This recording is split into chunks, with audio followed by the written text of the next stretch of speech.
Hi everyone, it's so good to see such a wonderful turnout and so many friendly faces that I know and are meeting for the first time in person. It's just great to see you all here. So my name is Leah. I'm here today to talk about our family's experience with Dravet syndrome. Our family consists of me, my husband Andrew, over here, our two beautiful little girls, Zoe and Gemma. Zoe is 7 and Gemma is 4 and lives with Dravet syndrome. Gemma was born in June 2020, bit of a busy time in Melbourne, lots of lockdowns. She was a perfect, healthy, happy baby girl, just an absolute delight who brought joy to everyone around her. Fast forward to April 2021, and Gemma had her first seizure at the age of 10 months old.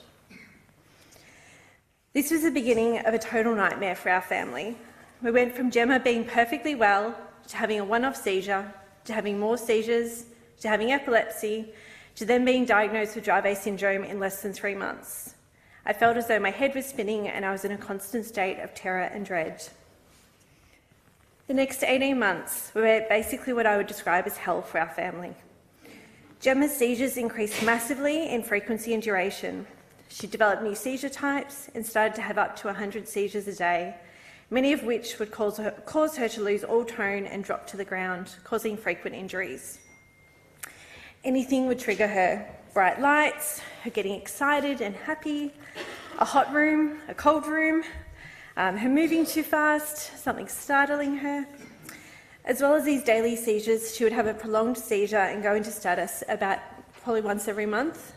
We got to know the local paramedics and became frequent flyers of the emergency and paediatric wards.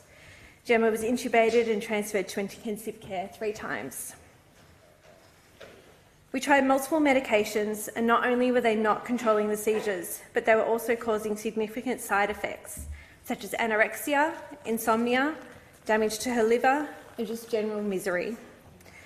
She refused all her medications regularly, so she needed to have a nasogastric tube inserted so that we could get meds into her. This was the worst period of our lives. I felt as though...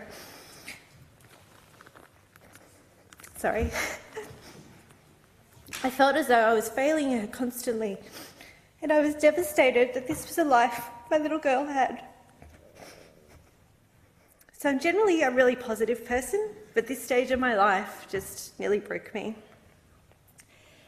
Things massively improved for us when we were given compassionate access to a new medication about 16 months after Gemma's diagnosis.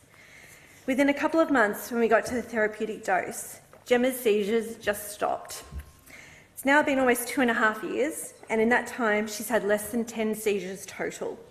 I can't begin to describe how much better life is for all of us. Looking at Gemma today, she's a happy, social and playful little girl.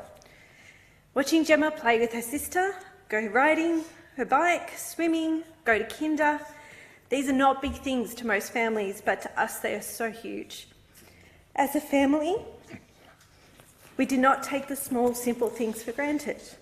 Being grateful for these small things is what helps us get through all the tough times. For us, having Gemma's seizures under better control has made an incredible difference to all of our quality of life. However, as Andreas and Ingrid have described a lot already this morning, sorry about all the Dravet talk, everyone, Dravet syndrome has so many additional challenges. So as well as epilepsy, she has developmental delays, intellectual disability, significant language impairment, gross and fine motor difficulties, sleep disturbances and behaviour challenges.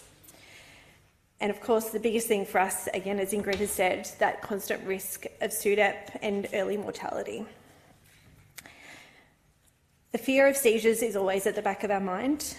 Despite her being relatively under control, I feel like as parents we're always stuck in that fight or flight mode. With Dravet, as with so many of our other DEEs, as you guys know, you know that they'll never really be seizure-free, so we're always on high alert. I know that for many of you, including many of our Dravet family here in Australia, you're still living in that nightmare that we were in a few years ago. All I can say is that there is always hope. New research, new medication, new trials. I am so hopeful for the future for our DEE kids. I feel like For us, we're so lucky compared to many families. We're local in Melbourne, so we live near the Austin Hospital, meaning that we were fortunate enough to have Ingrid from a very early time. She was our first and only ever paediatric neurologist. Gemma was diagnosed so quickly, meaning that from the start she was on the right medications to treat Dravet syndrome. We had so much support from Ingrid, from Briley, the medical and research teams at the Austin, Jenny and the amazing nurses on 2 West. It would not have got through without the care we received from all of these people, as well as our family and friends. My hope is that in the future it won't come down to luck, and that every child with a DE across Australia is able to have the same access to appropriately skilled and knowledgeable clinicians, quick diagnosis and ready access to the best medications and treatments for their conditions. I want to finish by paying tribute to some of our epilepsy families, our wonderful GETA team. I participated in the organising of the conference this year because I was so inspired by Danielle and Danny, David and Chris, and Andrew and Sarah, and what they have achieved not only with GETA, but also in their own individual genes, SYNGAP, SCN2A and KCNQ2.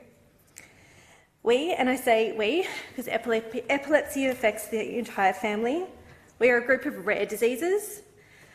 Individually we're small, but there is so much power in joining together as a group of DEEs. There is so much advocacy to be done. Epilepsy, and more specifically the DEEs, remains underfunded and misunderstood. There is such a lack of awareness of its true impacts. I remember that when Gemma was first diagnosed, I said to a friend, she's got epilepsy, she's going to need medication, but that's okay, then she's going to be fine. I feel like an idiot now.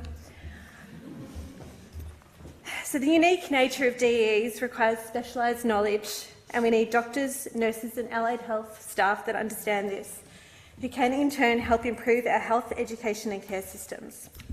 I really hope that all of you come away from today, as I have other years, feeling full of hope that there will be a brighter future for our kids and that we can work together to make that happen.